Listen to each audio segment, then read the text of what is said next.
আমি অভিনয়ের ব্যাপারটা যদি বলি, সেটা পুরোপুরি ক্রেডিট যে আমার এক্স হাজব্যান্ডের কাছে। ও একমাত্র মানুষ যার জন্য আমি আজকে তাসনুভা তিশা। মনে হচ্ছে যে আমরা দুজনকে ছাড়া বাঁচতে পারবো না, ব্যাপারটা এরকম হয়ে যাচ্ছে। আমি তো কোনো প্ল্যাটফর্ম থেকে আসিনি, আমি থিয়েটার করিনি।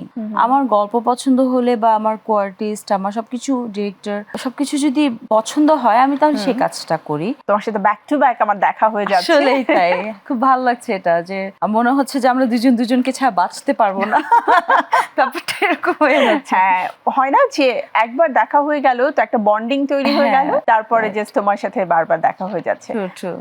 সময়টা কেমন কাটছে? কারণ বৈশ্বিক পরিবেশ এবং আমাদের বাংলাদেশের যে পরিমাণ গরম, সবকিছু মিলিয়ে তো অস্থির হয়ে যাওয়ার মতো অবস্থা। অনেক গরম, বাইরে গেলে মনে হচ্ছে আমি গলে যাব মোমের মতো। আর এত গরম, আমি জানি না কিভাবে। শুটিং করতে গেলে তো আউটডোরে ইটস টাফ, অনেক অনেক ডিফিকাল্ট। তিশার সাথে কাজ নিয়ে তো অনেক আড্ডা হবে, তার আগে তিশার শৈশব সম্পর্কে একটু জানতে চাই। শৈশবটা কোথায় কেটেছে? আমার শৈশব কেটেছে হচ্ছে একদম মফস্বলে বলা যায়, যাত্রাবাড়ি থেকে একটু ভিতরে। সেখানে জন্ম আমার ঢাকাতেই, শান্তিনগরে, কিন্তু অনেক ছোট, 10-11 মাস যখন আমার বয়স, 1 বছর হয়নি, তখন আমার ফ্যামিলি সবাই শিফট হয়ে গেছে। আচ্ছা, এই তো ওখানে 17 বছর কেটেছে। তার মানে স্কুল এবং কলেজ জীবনটা ওখানে কেটেছে। তার পরবর্তীতে আবার ঢাকার দিকে, আবার এদিকে, হ্যাঁ, রামপুরা বনশ্রীতে ব্যাক করেছি। তো এখন তো মোস্টলি আর্টিস্টরা উত্তরায় থাকে, কারণ উত্তরায় শুটিং হয়, উত্তরা থেকে শুটিং করতে সুবিধা হয়। আমিও একবার উত্তরা চলে গিয়েছিলাম, এরকম শুটিং করতে সুবিধা হয় ওই জন্য।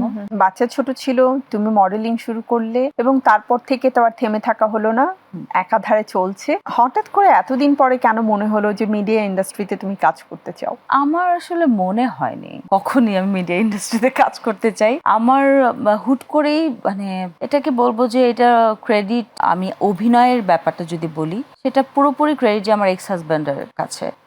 তো ফারজানুল হক ওর নাম, আমার ছেলের বাবা। তো উনি হচ্ছেন, তখন আমাকে 2013 সালে for the very first time উনি আমাকে বলেন যে তুমি অ্যাক্টিং করো বা তুমি মডেলিং করো।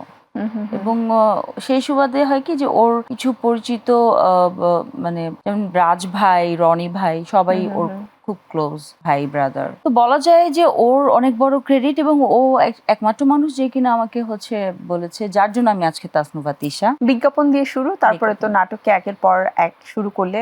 মোস্তফা কামাল রাজ ভাইয়ের নাটক দিয়ে বোধহয় তোমার টার্নিং পয়েন্টও যদি বলি সেটাও শুরু হয়েছে, আবার ক্যারিয়ারটাও শুরু হয়েছে। মানে নাটকে একদমই, মানে যেটা বলে না যে বাচ্চারা প্রথম হাঁটা শেখে, তো ওই নাটকটা থ্রু হচ্ছে আমি মাত্র দাঁড়ানো শিখি আর কি।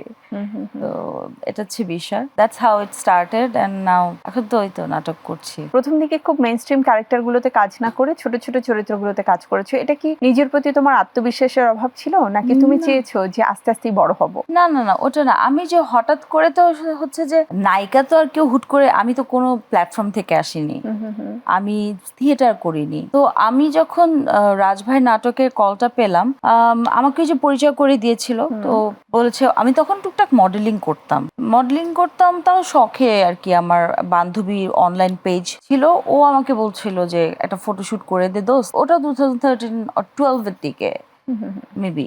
তো ওই সময় ছবিগুলো আমি ফেসবুকে ওই যে ফটোশুটটা করে আপলোড করেছিলাম। তো তখন বিভিন্ন মডেল কোঅর্ডিনেটর থাকতো না টিভিসিতে, যারা হচ্ছে মডেল কোঅর্ডিনেট করতো। তো ওরা হচ্ছে কয়েকজন আমার ফ্রেন্ড লিস্টে ছিল। তো ওই আমাকে নক করলো যে টিভিসির জন্য স্ক্রিন টেস্ট দিতে যাওয়ার জন্য। তো স্ক্রিন টেস্ট দিলাম, তারপর টিভিসি করলাম। এই প্রসঙ্গটায় যেহেতু আসলো, তাহলে নাটকের ক্ষেত্রে আমরা প্রচুর দেখি নতুনদেরকে নিয়ে কাজ করার সুযোগ এখন তৈরি হয়েছে, বা যারা দীর্ঘদিন যাবত কাজ করছে, একই ডিরেক্টরের কাজ একজন দুজন অভিনেতা অভিনেত্রী ঘুরে ফিরে কাজ করছে। বাট তিশার ক্ষেত্রে আমরা ওরকমটা পাইনি, অথচ অনেক ভালো ভালো কাজ তিশার রয়েছে। অগাস্ট 14 মতো কাজ করে তুমি সবার কাছে এত পরিচিতি পেয়েছো, কিন্তু তারপরেও মানে ধারাবাহিকতাটা কম। এটা কি তোমার নিজের ইচ্ছায়, নাকি আসলে? আমি এখন রেগুলার কাজ করছি, কিন্তু আমার যেটা হয় যে আমি অনেক জনরার ডিরেক্টর, অনেক ক্যাটাগরির ডিরেক্টরের সাথে কাজ করি। আমি শুধু একজনের সাথে কাজ করার মধ্যে সীমাবদ্ধ না, আমি কখনোই সেটাতে আমি আসলে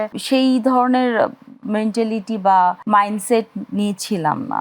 আমার গল্প পছন্দ হলে বা আমার কোয়ার্টিস্ট আমার সবকিছু ডিরেক্টর সবকিছু যদি পছন্দ হয় আমি তাহলে সেই কাজটা করি। রেমুনারেশন আমি যেটা নেই রেগুলার রেমুনারেশন সেটা যদি ওদের বাজেট ওয়াইজ মিলে যায় কাজটা হয়। আদারওয়াইজ মানে আমার আসলে এবার এরকম হয় না যে না আমি অমুক ডিরেক্টরের সাথেই সবসময় কাজ করব বা আমার এই আর্টিস্টটাই সবসময় থাকবে। মাঝে দিয়ে হচ্ছে একটা জুটির মতো একটা বিষয় ছিল যেটা মানে সবাই স্ট্যাবলিশ করে ফেলেছিল বা একটা মিসকনসেপ্ট আমার ব্যাপারে সবার তৈরি হয়েছিল যে আমি হয়তোবা এই দ্যাট স্পেসিফিক আর্টিস্ট ছাড়া কাজ করি না, রাইট। যার কারণে এবং এটা নিয়ে কিন্তু বেশ গসিপ ছিল। হ্যাঁ, যার কারণে অনেকে ভাবতো কি যে আমি হয়তোবা ওকে ছাড়া কাজ করব না, বাট ব্যাপারটা একেবারেই তা ছিল না। I was very much ready to work with everyone.